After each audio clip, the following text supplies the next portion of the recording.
récord. Si eso de cuanto más reñidos, más queridos es verdad, en el Parlamento gallego tenemos un romance en ciernes. Ten un problema severo. O vai a lamentar As súas mentiras que lle minte hasta os seus. lamentables. Non volva a falar. É o colmo, É un insulto. é realmente insoportable. Alá vostede, señoría. Es matemático. Cuando Feijóo pisa el Parlamento, el revuelo está asegurado. ¿Recuerdan aquel anuncio del obrero y del refresco? Pues más o menos.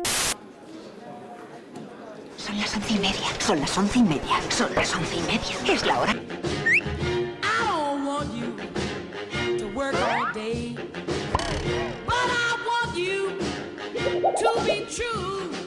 I just wanna make love to you. Nos vemos mañana a las 11:30. Vamos a suspender o pleno 15 minutos para que esto esté un pouco tranquilo. Vale, tal vez hemos exagerado un poquillo, pero es que nos gustaría tanto que el amor triunfase. E intenta relacionarme, hoxe, outra vez. É propia da farándula.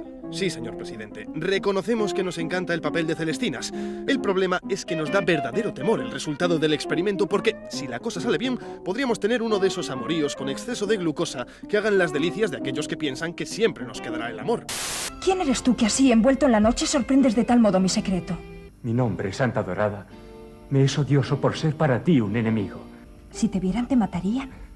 Es mejor que termine mi vida víctima de su odio a que se retrase mi muerte falto de tu amor. Pero, ¿y si nos sale una de esas turbulentas relaciones de telenovela? Con traiciones, despechos, decepciones y demás. Porque si ten valor, señor Feijóo, veña conmigo a miña casa, preséntese diante do meu esposo e dé a cara. Non volva a falar de fogares con problemas e non invente problemas de mozos, Eso é o que vostede fai. aínda que nos coste ás veces. E se hai que repetir, se repite. É o colmo, eso é perversión e unha indecencia. Non estamos de acordo, Así que casi mejor dejarlo como está, que ya tenemos suficiente culebrón en los escaños de Hórreo.